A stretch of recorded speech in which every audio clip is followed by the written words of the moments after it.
歡迎大家翻到嚟肥宅嘅無影頻道。嗱，4月開始 Bandai 就冇再將啲 item 分開兩個 list， 咁所以我做呢條片咧就冇咁輕鬆啦。今個月要講嘅 item 都超過100件㗎，雖然好似每1-2個月就要講一次啊，咁但係呢個月亦都有唔少好耐冇出過嘅 item， 特別係 AMG 啦，而 High Grade 亦都有唔少嘅，我自己覺得，而且 High Grade 亦都有唔少我覺得唔錯又少出嘅模型，亦都要留意翻啦。嗱，由舊年開始，本地同埋日本嗰邊出貨嘅款式咧都好唔同嘅。如果你淨係睇日本嗰邊嘅再版資料咧，就未必對得上我哋香港買得到嘅貨。而且咁講啦，唔好嘅嘢亦都有延續落去。都有唔少嘅 item 咧係 delay 咗，甚至部分係由1月延遲到4月先至出得到嘅。咁所以 delay 嘅款咧，我之前講過嘅，亦都唔會再特別提噶啦。好不幸地，4月底突發我要做多2條片，同時呢條片錄到一半咧，我突然間失咗聲。咁所以點解呢條片 delay 咧就唔好意思咯，各位。同埋你聽到一半見到我語氣唔同咗，或者講嘢慢咗，咁你知點解啦？咁喺正式開始之前，我哋又聽下金主爸爸嘅說話啦。今次係第3次同銀河潮想做合作，咁我驚有啲觀眾 miss 咗，所以講咗先。嗱，呢一度我抽嘅 item 咧係有機會以抽獎嘅形式送翻出嚟俾各位，而抽獎嘅方法咧我之後會講。想試下自己手氣嘅，留低喺度幫我睇埋呢一段先啦。雖然老觀眾應該已經聽過，但係都同新觀眾介紹一下啦。因為香港其實就冇得抽一番賞嘅地方嘅，而銀河潮賞呢個 app 咧就提供咗呢個服務啦。一入到 app， 我哋會見到有3個抽獎嘅類別。第一個咧就係 hash 賞，就係呢個 app 本身用類似一番賞嘅形式，將近期熱門嘅商品，包括係一啲動漫嘅 figure、Pokemon 嘅卡、電子產品，做咗唔同嘅彩池。其中高爆賞咧就係有保底嘅彩池啦，而銀河賞就係冇保底嘅。嗱，你入得嚟睇，我都係想睇啲高達有關嘅，咁我哋抽一個高達嘅彩池啦。呢度銀河賞咧就係一個機動戰士集結，你見到佢 SP 除咗有 PGU 之外，亦都有 Metal Build 啦。A 賞亦都有唔同嘅 MG，11蚊抽一次，咁我哋嚟直接10抽啦。呢度我自己抽嘅就直接 fast forward 啦，因為我抽咗40幾個10抽先至抽到 SP， 咁但係其實睇翻中間啦，都有唔少 A 賞已經出咗嚟，體感上 A 賞嗰個出貨率咧，比佢講嘅 0.55% 都高唔少嘅。呢一次嘅 SP 賞，咁我中咗嘅就係 Metal Build 嘅海盜 X1 啦。如果淨係計出貨價，即係講緊 SP 加埋我抽中過嘅 A 賞，咁樣計埋出嚟一個冧心咧，都算得賺咗少少嘅。然後都抽下高爆賞啦，佢有一個解體相機嘅 cat 嘅，得 SP 款嘅啫，因為佢連 A 賞都係嗰啲1蚊嘅貼紙仔嚟嘅。當然最勁嘅 SP 就係解像嘅2款機體，咁我哋又抽一抽啦，都係快鏡去到 SP 先停噶啦。咦，喂，6個10抽就中咯喎！咦 Lancelot 唔係高達喎，不過呢個款咧就唔算平喎。如果以6個10抽嚟計，喂呢個賺咗喎。然之後就講第2類就係一番賞啦。咁呢個就跟翻日本嘅一番賞係一樣嘅，有即時 show 翻個彩池嘅狀況，即係你可以見到如果你 target 嗰啲 item 係俾人抽咗嘅，就唔使課金去玩，或者佢剩翻得1份嘅話，咁你就要諗下抽唔抽啦。呢期我就玩翻 Mon Hun 嘅新幣，不如試下抽 Mon Hun 嘢啦。其實我自己就中意C賞同 D賞嘅，不過一番賞就唔10抽啦，1抽啦。咦，喂，讀心喎，第一下就C賞，咁不如抽多次啦。哇，出 D賞！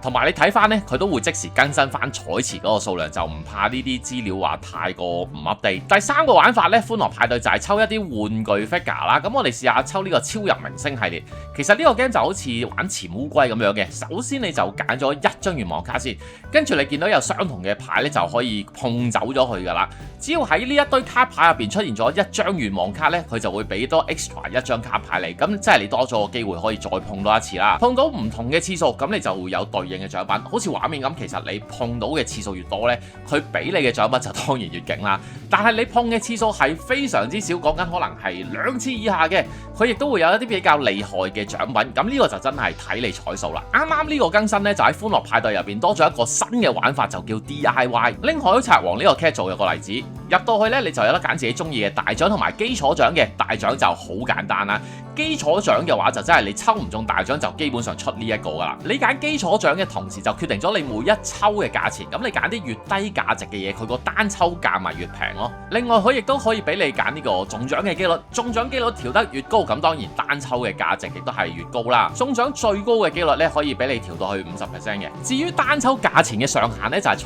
決於你揀嗰個大獎嘅價值啦。如果你大獎嘅價值越高，當你調高嗰個機率嘅時候，個單抽嘅價錢亦都有對應嘅升幅嘅，變咗呢，有個幾得意嘅 approach 啦，就係你一係可以揀個好低嘅基礎獎同埋一個好高價值嘅大獎，咁你講緊單抽最低可以做到2蚊啊嘛，喺唔調高機率之下，好可能你要預咗自己要抽幾百次先得，但係相對應，如果你揀咗個大獎嘅價值係低少少，然之後你將個機率調得好高，譬如呢一度我自己調高到差唔多30%，然之後我單抽一嘢 OK， 真係妥妥的血統測試，睇下你究竟係歐洲人定係非洲人，咁其實呢個玩法係可以幾刺激嘅。去到最後，如果你已經抽咗一大堆嘢，當然你會抽到一啲比較渣嘅安慰獎啊，或者一啲獎品你唔中意嘅，你可以去翻背包嘅呢一個位，將唔要嘅獎品回收。回收咗嘅錢雖然唔可以變做現金，但係你依然可以用翻呢一啲潮賞幣去繼續抽其他嘅獎品。又或者你覺得真係你要嘅嘢你都已經抽中咗，但係剩翻嗰啲潮賞幣喺度，你亦都可以入去商城嗰度，入邊都有一啲大家常用得到嘅 item，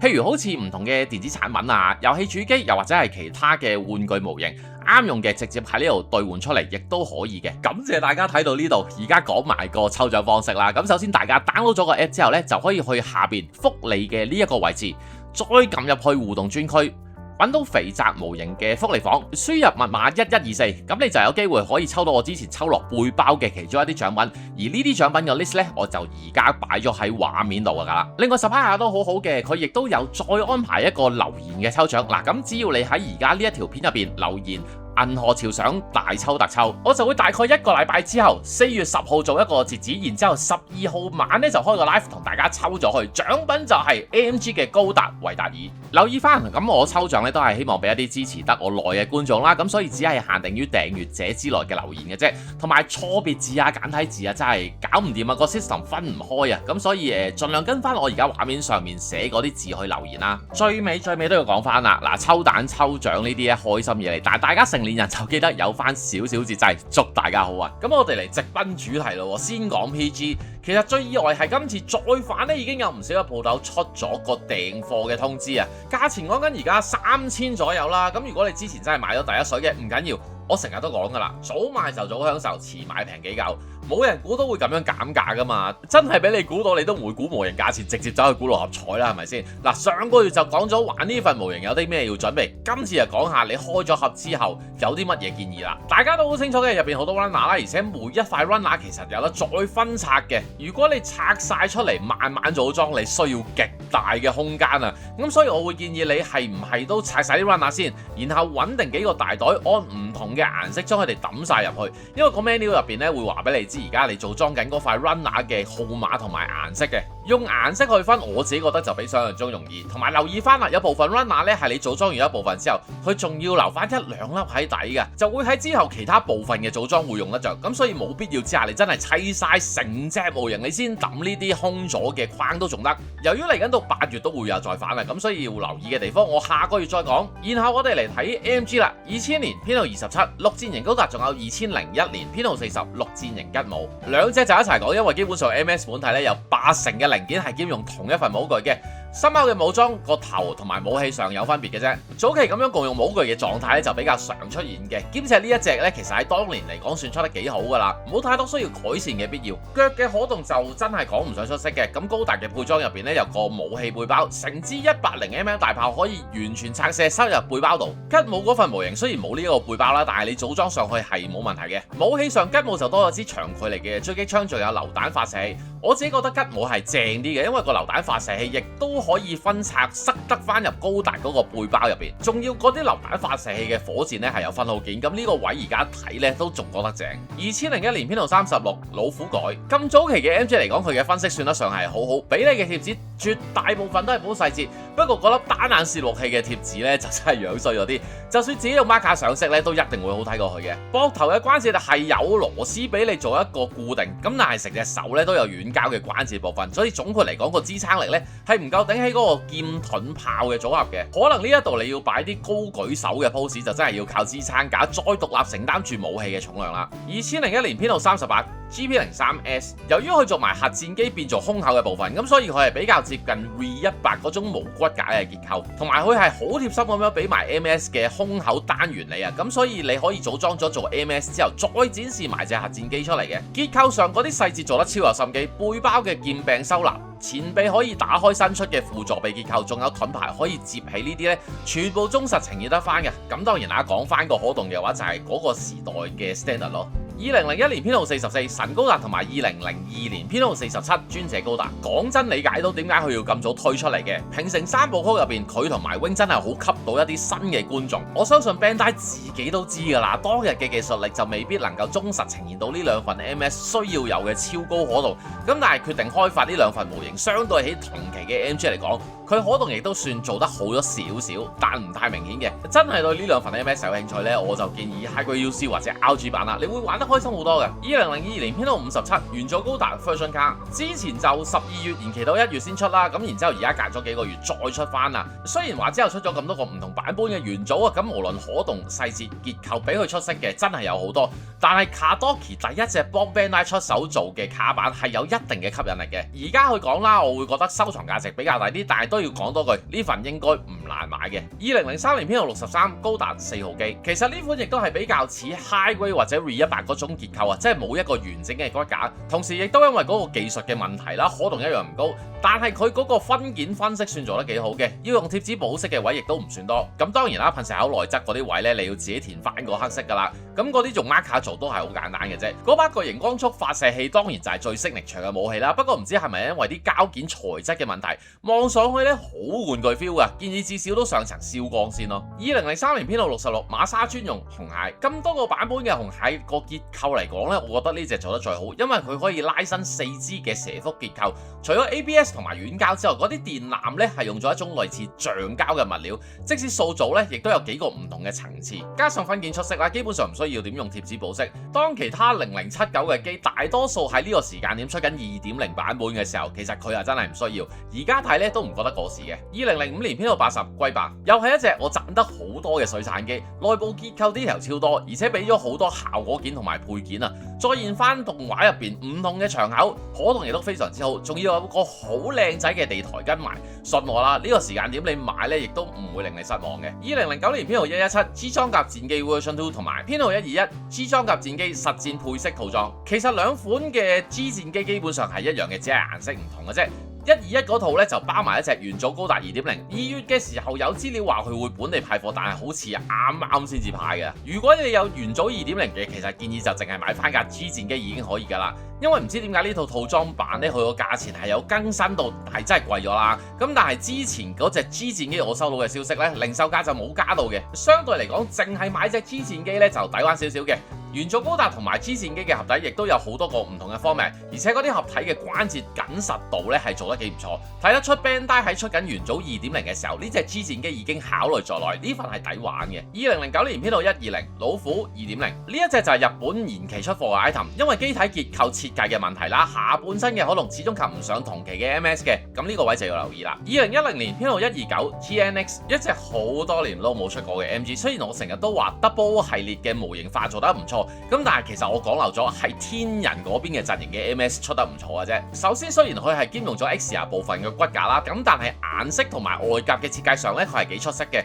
就算你塑造都唔會話揾到啲必要做無縫嘅位置，條頸嗰個關節亦都唔係傳統嘅結構啊，幾有新意㗎。咁但係某啲關節咧就真係做得幾差嘅，譬如佢嗰個可動嘅手指啦，側腰夾嘅 GN 粒子產生器，因為關節結構嘅問題啦，咁佢其實係非常之咁容易甩。同埋雖然佢俾咗個 Action Base 1嘅接駁件嚟，佢本身個設計就可以俾你轉動得到，咁但係因為腰夾干涉嘅問題咧，你其實實際上做唔到呢樣嘢嘅，亦都算得上係喺設計上有少少考慮嘅不足問題。2010年編號130紅米網高達改，呢隻亦都係上個月 delay 落嚟嘅款式啦，咁不過同時間今個月咧喺香港亦都會再派貨嘅。2010年編號131獨角獸高達 OVA 版同埋銀幕造型口繪版，冇句時候兩隻就完全一模一樣噶啦。OVA 版咧就係日本嗰邊出嘅再版啦。啦，香港呢邊就淨係派獸龍版嘅啫。認真聽得我講嘅都知道㗎啦，我自己對呢一份 MG 個關節係極度唔滿意。佢唯一好嘅地方呢，就係佢唔係 FA 版，冇咁多武器要裝上去嘅時候，就勉強都可以做到某啲嘅 pose 嘅。獨角獸系列嘅模型呢，到今日我都係覺得 High Grade 版變唔到形嗰啲係最正嘅。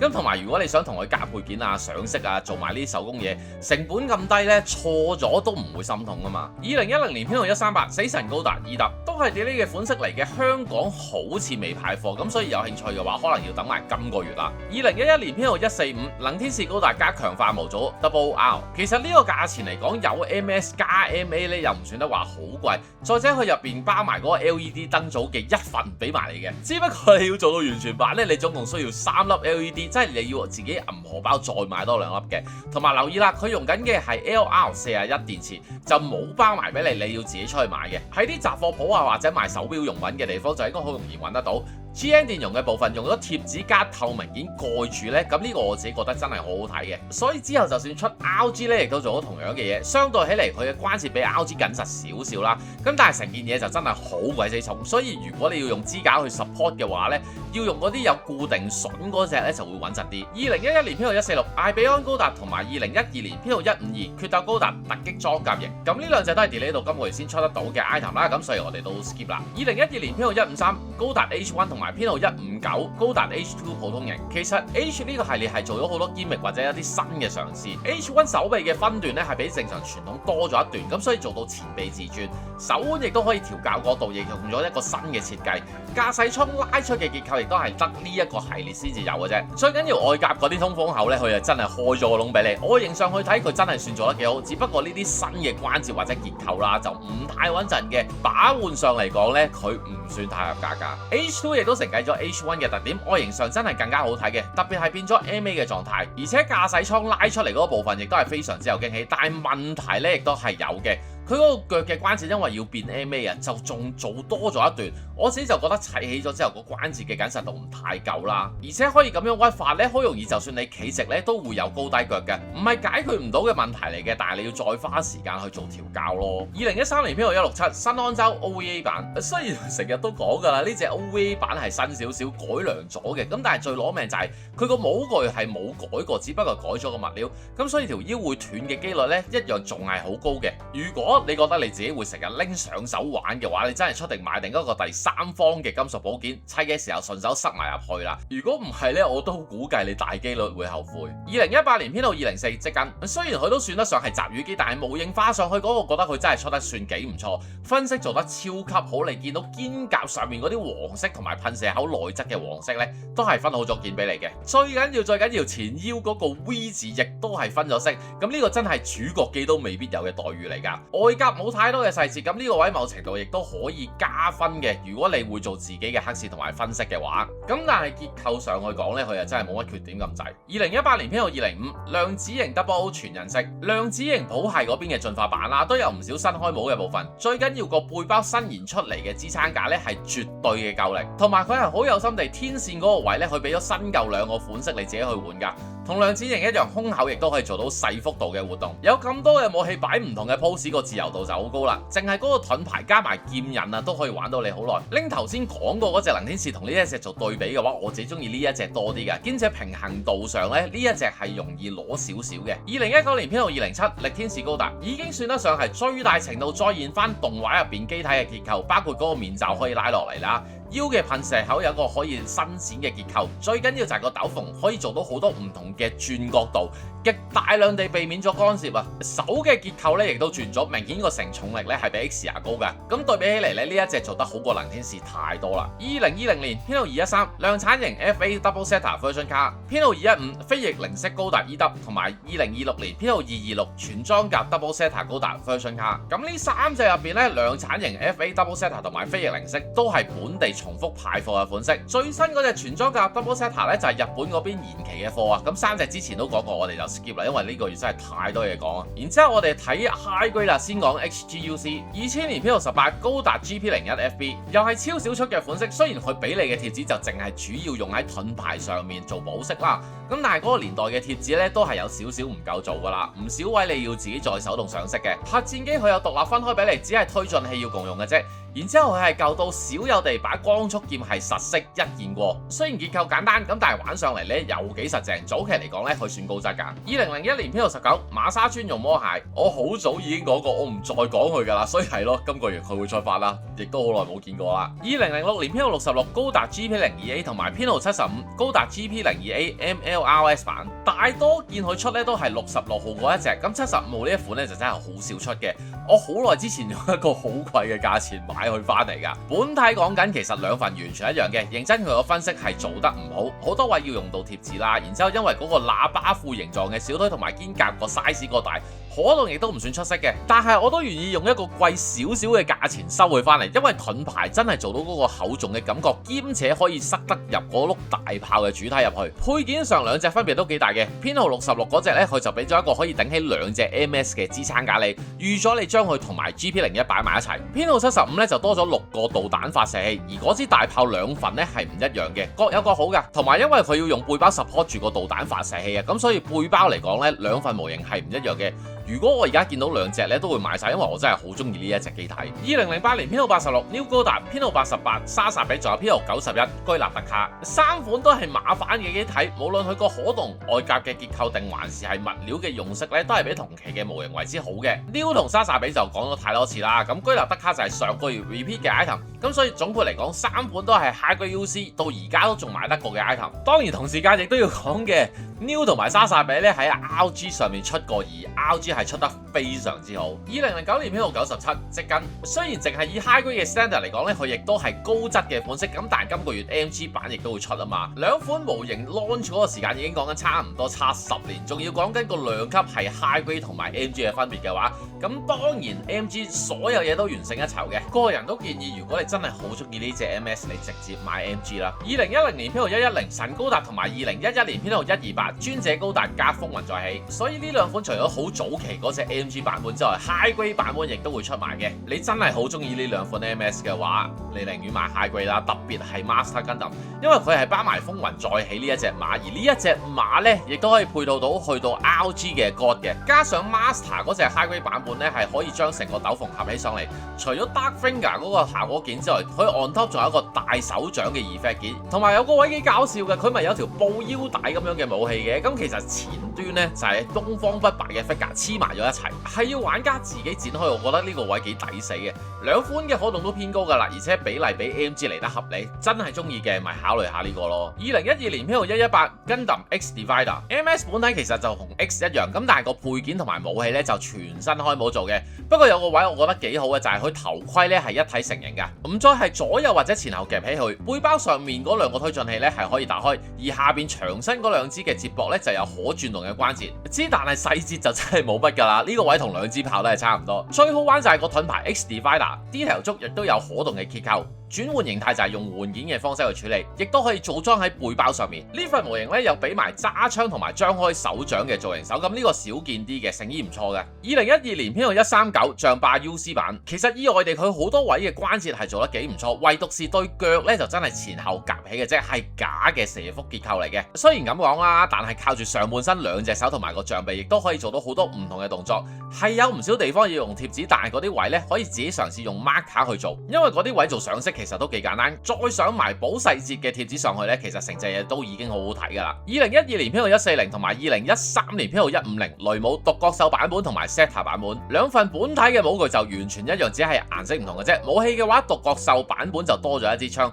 雖然話本體嘅細節算做得幾唔錯，但係佢個分件都幾簡單下噶。好多嘅噴射口位咧係要用到唔同嘅顏色嘅貼紙去補翻個色啦，甚至前臂接駁手掌嗰個位咧都係用立體嘅貼紙去補色，咁所以所以呢一隻咧係適合比較自己做上色多啲嘅。2012年編號143水中型渣古，其實呢個年份高達模型要用到好多貼紙去補立體嘅位置，都係一個特點嚟嘅。跟頭先講嘅雷姆係啦，呢一隻水中渣古亦都係出現呢個狀態嘅原因係因為 Bandai 做細節嘅技術提升咗，但係分件咧就跟唔上。我又覺得唔能夠完全話佢係一件壞事嚟嘅。模型嘅膊頭可以打開做到射出導彈嘅狀態，另外有俾埋水中專用嘅胸甲同埋正常渣古版本嘅胸甲，咁個細節係唔一樣㗎。背包突出嚟嗰啲導彈發射口嘅 detail 亦都有做到嘅，只不過係分唔到件啫，咁咪試下自己上色咯。嗱，呢個位咧用水性 marker 就比較適合啲嘅，因為就算你游咗出界都好啦，可以嘗試用牙籤撩走乾咗多餘嘅顏料。嗱，有興趣可以睇翻我右上角嗰條 link 有講過嘅。2012年編號145漢布拉比，造型非常之咁獨特嘅機體，咁亦都因為佢獨特得咁緊要啊，咁所以佢個肩甲係一體化，從而令到個可動係比較差嘅。話雖如此，佢變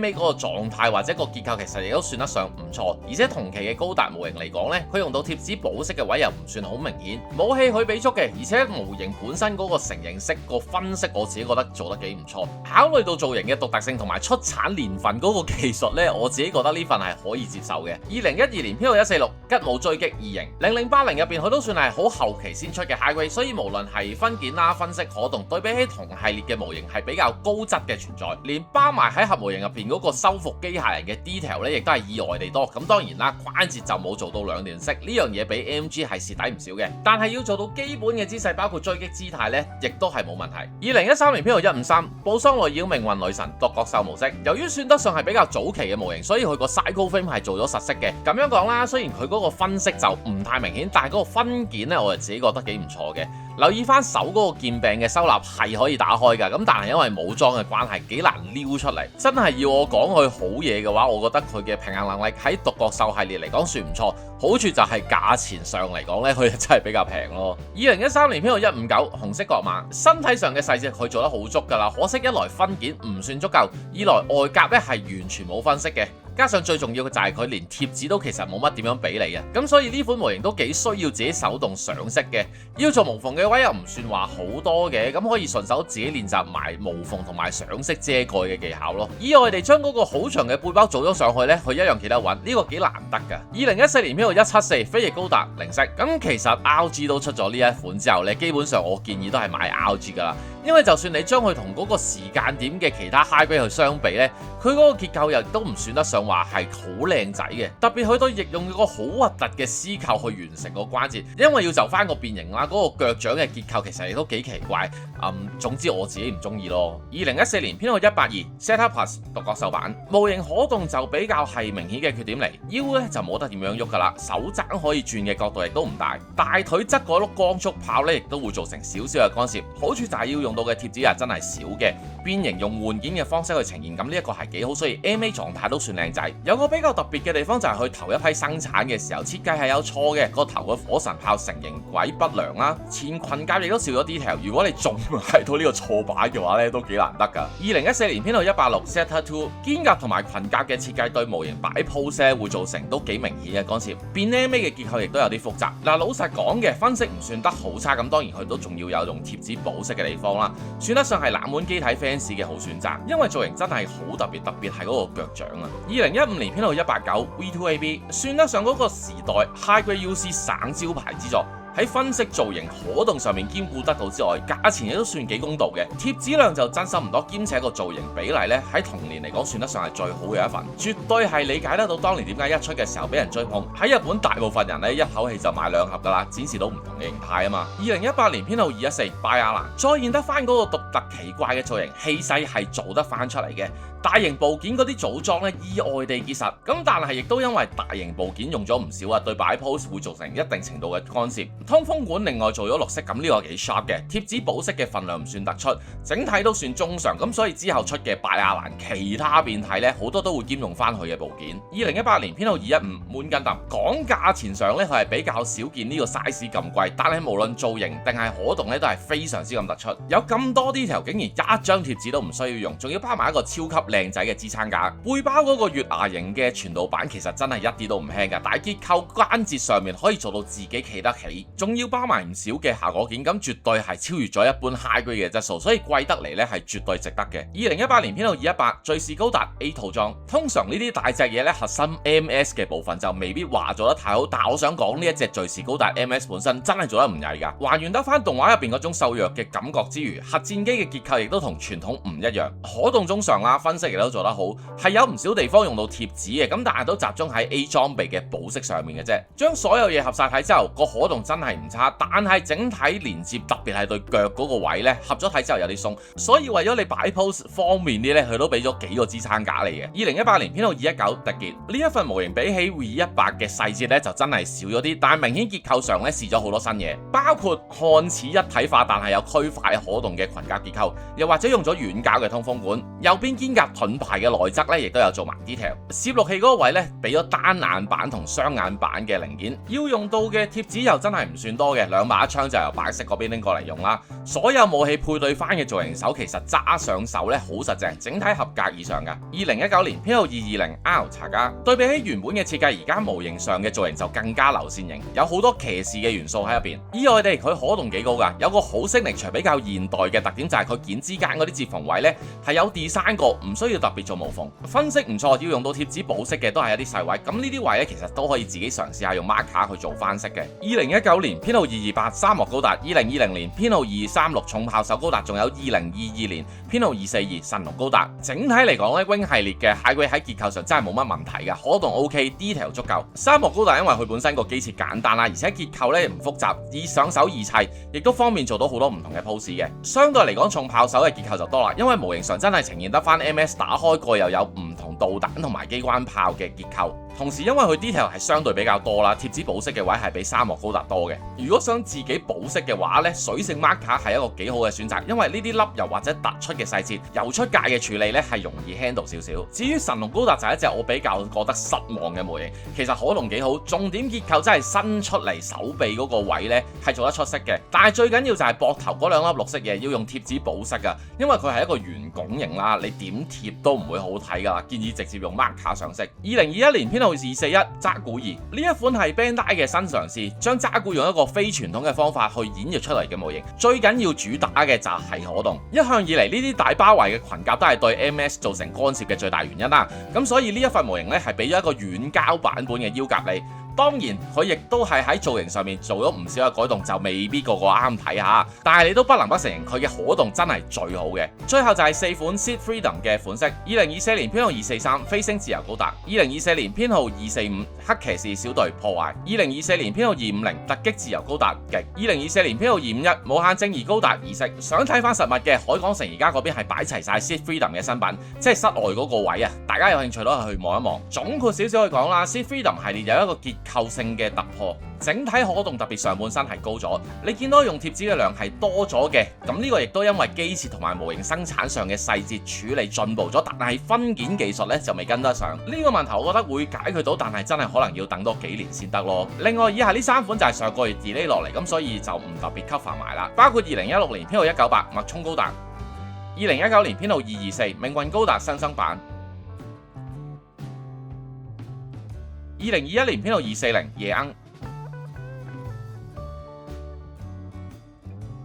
哇！終於講完 High Grade UC， 我哋嚟講翻 High Grade Seed 啦。2006年編號41突擊漆黑高達 High Grade Seed 少有分析唔錯嘅模型。冇錯，佢仲有好多立體嘅位置係要用到貼紙保飾，但係你見到額頭嘅紅色件，又或者背包定風翼上面嘅黃色小部件，呢啲做好分析喺嗰個年代真係一啲都唔容易。背包係多關節嘅，咁所以擺 pose 方面咧減少咗唔少干涉。肩關節做咗啞鈴狀，所以可以做到交叉手嘅動作。武器俾齊嘅，定風翼亦都可以插落嚟當大劍用。歐流發射器可以由手掌、腳底同埋背包射出，咁呢個系列咧算係出色之作嚟㗎啦。2006年編號47觀星者高達超少出嘅模型，其實佢嘅可動就唔算得特別好，亦都好明顯啦，見到所有黑色嘅條狀咧，基本上都係用貼紙去完成嘅。本體嘅結構同埋 detail 其實我自己覺得中規中矩嘅啫，但係最特別就係佢嗰個背包嗰度啊，嗰個圓形嘅背包咧有好多唔同嘅關節，可以俾你轉到好多角度啦。模型亦都包咗個地台同埋3段嘅透明綠效果件，靠住呢兩樣嘢其實可以做到超級多有型嘅 pose。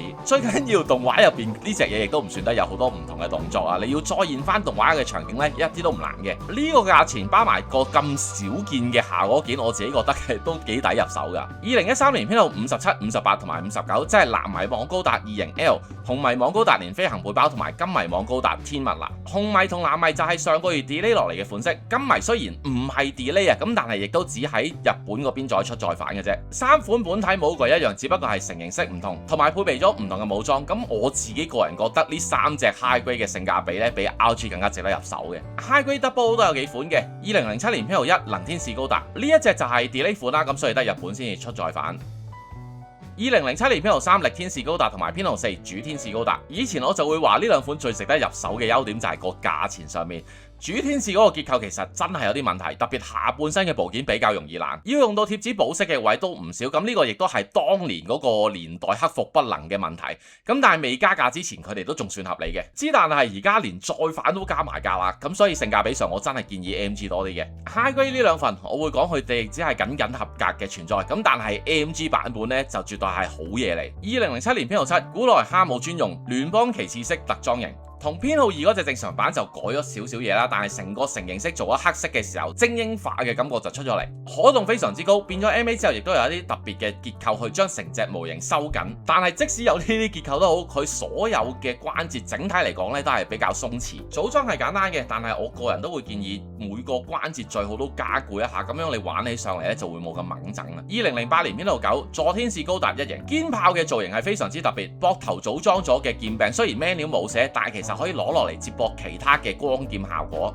喺呢個系列入邊嚟講，相對個結構已經算實正。GN Drive 做咗貼紙加透明件覆蓋嘅結構，呢樣嘢咧之後就算 MG 啊、RG 啊都一直沿用噶啦。可動唔差，手揸嘅 GN 步槍一樣有分析分件，亦都可以接駁到去 GN 發射器上面做一個加固嘅效果。整體嚟講其實真係唔錯，但係唔知點解隻色咧就係膠咗少少，噴層燒光上去咧就會好睇好多啦。2009年編號45零高達實戰配備型，還原翻嗰個色組去致敬翻 RX 782嘅機體，同時間佢亦都有 Double O 系列嘅 GN Drive 呢個元素。組裝簡單，可動上亦都算得上唔錯，而且關節咧係做咗2段式嘅，可以做到呢個背後拔劍嘅動作。擺 pose 方面，系列入邊極難得素組友好嘅款式。H 都有2隻嘅，2012年編號27高達 HFX 貼紙多咧，呢個系列就走唔甩噶啦。但係因為佢好大部分嘅貼紙都係用喺透明件上面，咁個效果出到嚟唔算太差嘅。有個好有型嘅展示支架，可以重現翻浮游炮 C 型咁樣圍住 MS 本體。有個咁嘅襯托啊，做乜嘢 pose 都型仔啦！我自己都好建議將啲感應炮擺晒上支架度。如果你將佢哋塞翻晒入 MS 咧，嗰個干涉嘅狀況係好嚴重嘅。而且呢啲感應炮本身嗰個組裝亦都唔見得非常實正。本體可動唔算出色嘅，唔係有個咁特別嘅支撐架咧，就唔特別建議入手。2012年編號29高達列基魯斯還原咗元祖高達嘅紅白黃藍配色，咁但係造型上咧都係跟翻維根派系嘅。因為造型獨特，所以佢都有一定嘅玩家去追捧。特別係大部分嘅零件都分好咗色，要用到貼紙保色嘅位喺同系列嚟講啊嚇，已經算好少噶啦。對眼嗰個貼紙係有2個版本，但其實個頭盔拉得咁低嘅程度咧，2個貼紙你都唔係好睇到個分別嘅。背包對翼個接駁位有啲鬆啦，咁亦都有人講過腰部嗰個球形關節唔係咁硬淨嘅，但唔一定合係咁啊。整體嚟講唔算太差嘅。仲有以下嘅 high grade 咧，由於篇幅所限啊，咁亦都介紹過好多次噶啦之前，咁所以就唔特別再講。high grade 鐵血咧就有3款都係 repeat 或者 delay 嘅，包括2015年編號1高達巴巴托斯，2016年編號19高達亞斯塔洛，仲有2025年編號47吳魔高達。high grade 嘅 Beyond 高部元祖高達亦都係因為 delay 嘅款式啊，咁所以淨係日本嗰邊先有得做再反嘅啫。high grade 嘅水星魔女咧再反嘅就有2022年編號1魔靈高達，仲有2023年編號19風靈高達改修型。水星之魔女系列咧亦都喺海港城嗰度有做 display， 但係我記得佢冇隻擺晒上去嘅。有興趣呢個系列嘅，亦都可以去睇一睇嗰邊嘅實物。咁當然亦都唔少得 high grade GQX 呢個系列啦，因為佢都仲未出晒添。其中部分有 delay 嘅款式嘅，咁我就註明喺個畫面嗰度啦。2025年編號5格魯古古波可塔基，2025年編號7艾古沙貝專用強人，2025年編號8基弗列特，2025年編號9力奇大魔蓋亞奧爾加專用技，2025年編號10渣古，2025年編號11白色高達，2025年編號13 GQX 醒覺形態，2025年編號14沙利亞專用力奇大魔。海港城嗰邊個 display 咧就齊嘅，至少啦嚇出到呢一刻嗰啲機體咧都擺齊晒㗎啦。概括少少咁樣去講啦 ，Seed Freedom 上面分件跟唔上細節嘅狀況咧喺呢個系列就更加明顯嘅。另外套動畫嘅人氣同埋模型嘅銷量就唔太成正比。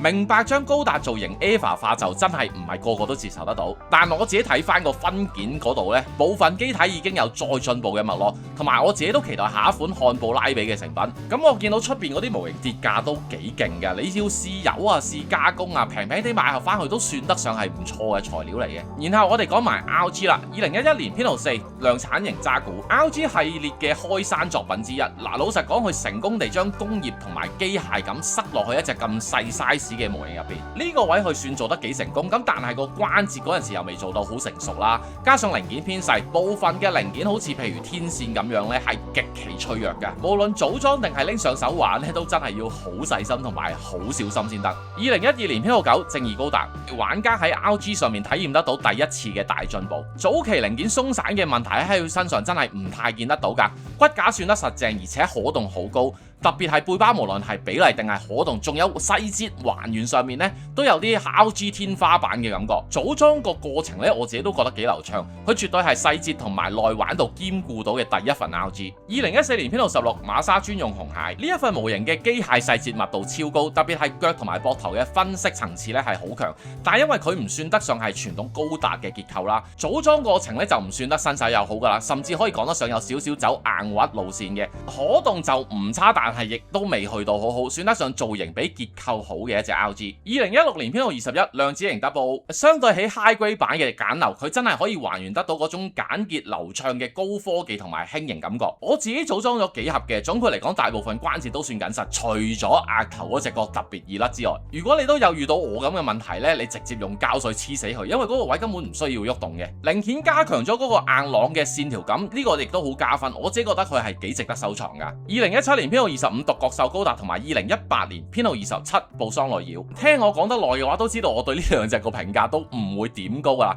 始終因為佢要做到一個可變形嘅 cycle frame 啦，內部結構係唔實淨，但係件之間嗰種緊密程度呢，又會令到你有一個好痛苦嘅變形過程。佢係靚仔嘅，咁但係掩蓋唔到結構上面嘅唔成熟啊嘛。咁當然比起 AMG 嚟講，我自己就真係寧願買 RG， 因為 AMG 仲衰。2023年編號38高達艾比安，除咗本體可動超高之外，嗰個變形系統亦都花咗好多心思，包括後裙甲可以打開，而接起咗個身體外露嘅部分呢，亦都見到做足晒細節嘅。上條片都有講過啦，佢嚟緊會有 special coating 嘅版本。嗱，留意翻佢本身啲關節呢已經算做得比較緊實噶啦。你啱啱組裝完之後，個關節最好鬆一鬆佢，即係幫佢做下轉動，先至再組裝成為成品。如果唔係你組裝晒先至硬轉呢，會有機會整爛嘅。2024年編號40元祖高達 2.0， 元祖高達其實都做咗無數個唔同嘅版本，但係你又真係吹佢唔脹。喺骨架外甲嘅設計上面有一個咁大嘅翻新改變，所有嘢都變得更加合理化，亦同時間可以兼顧得到更加精細嘅 detail。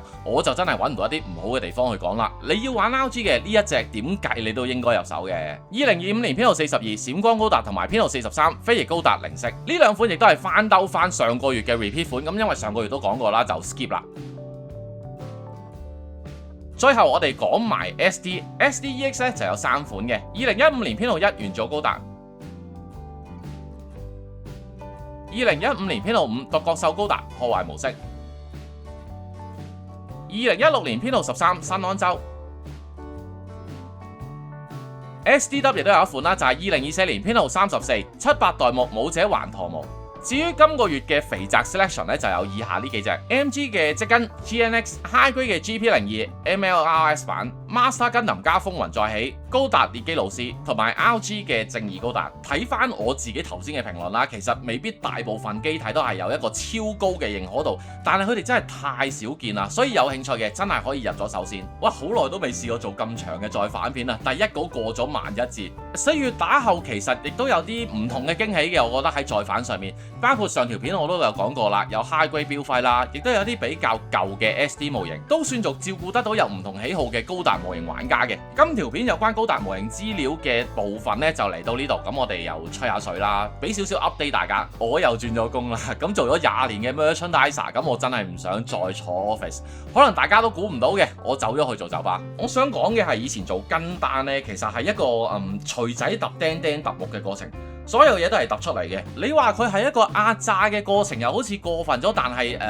唔會係一個好開心嘅流程啦。總之都仲未講各種各樣唔同嘅辦公室政治問題，但係酒吧嘅話，其實落嚟嘅人都係為咗開心嘅啫。就算佢本身唔開心都好，都係落嚟揾 relax 揾開心，所以其實都係歡樂嘅元素比較重嘅呢個地方。So far 叫做咗大半個月啦，其實我都仲幾享受呢件事嘅。可能大家都明白啦，我呢個程度 size 嘅 YouTube channel 呢，其實就真係冇可能全職做嘅，有份穩定嘅正職或者穩定嘅收入，點都會安心少少嘅。所以如果有興趣落嚟同我飲下酒啊，傾下模型，掉下標或者當下波，歡迎隨時落嚟揾我。咁我就喺和富道嗰間 Bar Pacific 嗰度做，地址呢我就擺咗喺影片描述嗰度。嗱，講到明啊嚇，我打工嘅啫，走就簽唔到噶啦。但係你早少少 message 我呢，我都可以幫你 hold 到 happy hour 嘅酒嘅，亦都算係一個小實驗啦。即係喺 YouTube 上面講嘅嘢會影響到現實幾多嘢呢？我都好期待。至於銀河潮上今次嘅抽獎，其實我自己都覺得吸引嘅，因為幾隻 MG 都係有 gimmick。你話今時今日自己俾錢買呢，你都仲可能有 hesitation， 但係留言抽獎嘅話唔使任何成本啊嘛，有一試無妨啊，係咪先？所以記得啦，留言唔好打錯體字或者簡體字，因為個系統真係認唔到㗎。咁就祝大家好運。嗱，睇得我影片嘅觀眾年齡層呢，其實都唔係細嗰批嚟㗎啦。講緊可能唔少人有自己嘅小朋友。嚟緊復活節大假呢，有少少嘅介紹嘅，就係 Klook 嚟緊會有個放電嘅大集合啊，包括迪士尼啊、海洋公園呢兩個主題樂園啦，亦都有唔同嘅充氣城堡啊、嘉年華喺室內放電嘅地方嘅。有興趣嘅話，連結呢就喺我影片描述嗰度揾得到㗎啦。咁亦都利申咗先啦。如果你經呢條 link 去買嘅話，我係有少少嘢袋落袋嘅。咁當然啦，你話想同屋企人食餐復活節大餐，你睇中咗 Klook 邊度有 package 嘅，用翻我嘅優惠碼 STUDIOFOHA， 亦都有可以有少少嘅優惠，唔係特登 sell 你哋去用，只不過都係嗰句，如果你哋用得着嘅話，就唔好同佢慳啫。最後啦，4月份提翻大家都仲有 M3 嘅模型比賽，我自己都積極備戰緊啊！咁嗰個積極嘅程度就係去到4月份，我係唔會出新品影片噶啦，爭取時間做埋隻嘢去。咁希望到時 M3 都會見到大家啦。我係肥沙模型，我把聲終於頂唔順啦，咁我哋下條影片再見啦 ，peace。